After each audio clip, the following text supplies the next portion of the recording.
அஸ்ஸலாமு அலைக்கும் வரஹ்மத்துல்லாஹி தஆலா வபரகாத்து. அன்பு நிறைந்த இஸ்லாமிய சொந்தங்களே, இறைவனுடைய மிகப்பெரிய கிருபையின் காரணத்தினால் ரமலான் மாதத்தினுடைய முதல் நாள் நோன்பை நோற்றவர்களாக நாம் எல்லாம் இருக்கிறோம். அல்லாஹ் நம் நோன்பை ஏற்றுக்கொள்வானாக, நாம் செய்திருக்கிற பாவங்களை மன்னிப்பானாக. இந்த ரமலானிலே நாம் செய்யப்போகிற எல்லா துவாக்களையும் எல்லா அமல்களையும் அங்கீகரித்துக் கொள்வானாக. ரமலானுடைய காலத்திலே குர்ஆனுடைய தொடர்பு நம்மிடத்தில் நிறைய வேண்டும் என்ற அடிப்படையில் தினம் ஒரு வசனம் குர்ஆனிலே இருந்து அதனுடைய விளக்கத்தை சிறிய ஒரு காணொளியாக நாம் பதிவிட இருக்கிறோம். இன்ஷா அல்லாஹ். அல்லாஹ் அதற்கு உதவி செய்ய வேண்டும் என்று நீங்களும் துஆ செய்து கொள்ளுங்கள். நேற்றைய தராவியிலே நாம் எல்லாம் நிறைய நபர்கள் கலந்து கொண்டிருப்போம். நேற்று எல்லா பள்ளிகளிலுமே குர்ஆனுடைய முதல் ஜுஸுஆன அலிஃப் லாம் மீம் ஆரம்பிக்கப்பட்டது. அதிலிருந்து ஒரு வசனம். அல்லாஹ் ஒரு இடத்தில் சொல்கிறான், வஸ்தஈனு பிஸ்ஸப்ரி வஸ்ஸலாத் வ இன்னஹா லகபீரத்துன் இல்லா அலல் காஷிஈன். உதவி தேடுதல் என்றால் நீங்கள் அல்லாஹ்விடத்திலே தேடுங்கள். அந்த உதவி எதை கொண்டு இருக்க வேண்டும் என்றால் தொழுகையை கொண்டும் பொறுமையை கொண்டும் நீங்கள் தேடிக்கொள்ளுங்கள் என்று அல்லாஹ் குர்ஆனில் சொல்கிறான். பொதுவாகவே இந்த உலகத்தில் அடுத்த மனுஷங்கிட்ட போய் நாம் உதவின்னு கேட்டால் தான் அவங்களுடைய சுய ரூபம் தெரியும்.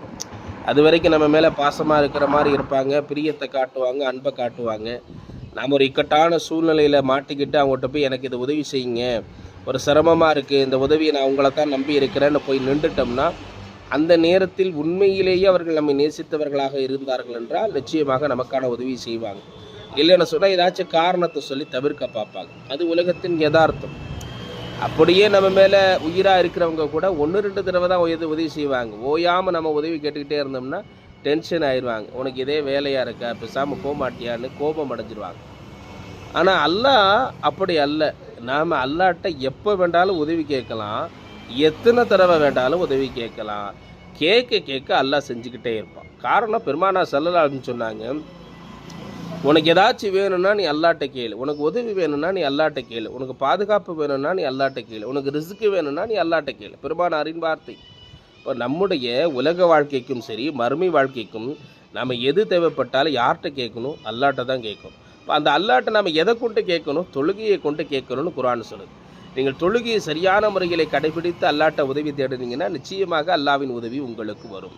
சோதனையான நேரத்தில் பொறுமையை கடைபிடித்து நீங்கள் அல்லாஹ்ட்ட உதவி தேடினீங்கன்னா நிச்சயமாக அல்லாஹ்வுடைய உதவி உங்களுக்கு பொறுமையின் காரணத்தினால வரும். ஏன்னா பெருமானார் ஸல்லல்லாஹு அலைஹி வஸல்லம் சொல்லுவாங்க இல்லையா, தொழுகை என்பது முஅமின்களின் மீது அல்லாஹ் சொன்ன வார்த்தை. அது தொழுகை என்பது முஅமின்கள் மீது கடமையாக்கப்பட்ட ஒரு விஷயம். எனவே அதை என்ன செய்யக்கூடாது, தவறி அதை விட்டுறதுக்கோ அதன் மீது அசட்டையாக இருப்பதற்கோ மார்க்கத்தில் அனுமதி இல்லை. ஒரு மனிதன் 7 வயதை தாண்டியது முதல் அவன் இறக்கும் வரையிலும் அவன் மீது தொழுகை கடமை. குர்ஆன் சொல்கிறது, ஹதீஸ் சொல்கிற வார்த்தை. ஊரில் இருந்தாலும் தொழுகணும், வெளியூர் போனாலும் தொழுகணும், வயசானாலும் தொழுகணும், வாலிபமாக இருந்தாலும் தொழுகணும். உனக்கு நின்று தொழ முடியலையா உட்கார்ந்து தொழ முடியலையா படுத்துக்கிட்டு தொழ முடியலையா இஷாராவின் மூலமாவது நீ தொழுதுகொள் அப்படின்னு தான் அல்லாஹ் சொல்கிறான். குர்ஆன் சொல்லுது, ஹதீஸ் சொல்லுது. என்ன விஷயம்? தொழுகையை எந்த காரணத்தை கொண்டு விட்டுறாது. அப்போ தொழுகையை நாம் சரியாக பேணி வந்தால் நிச்சயமாக நமக்கான உதவி அல்லாஹ்ட்ட கிடைக்கும். 2வது பொறுமை. சோதனை நேரத்தில் மனசு உடஞ்சிடாமல் தக்னத்தும் ரஹ்மத்தில்லா அல்லாஹ் சொல்கிற மாதிரி குர்ஆனுடைய வசனம் அது.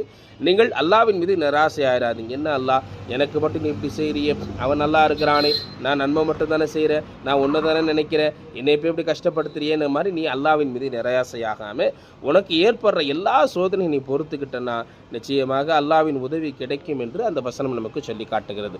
அல்லாஹ் ஜல்ல ஷானுஹு வ தஆலா நமக்கு இந்த உலகத்தில் தேவைப்படுகிற எல்லா உதவிகளையும் அல்லாஹ்விடத்தில் மட்டுமே கையேந்தி கரம் ஏந்தி கேட்கிற நிலையை நமக்கு நம் சந்ததிகளுக்கு தர வேண்டும்.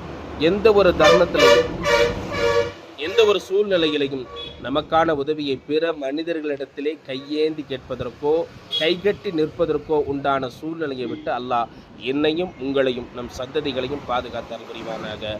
ஆமீன். அஸ்ஸலாமு அலைக்கும் வரஹ்மத்துல்லாஹி தஆலா வபரகாத்துஹு.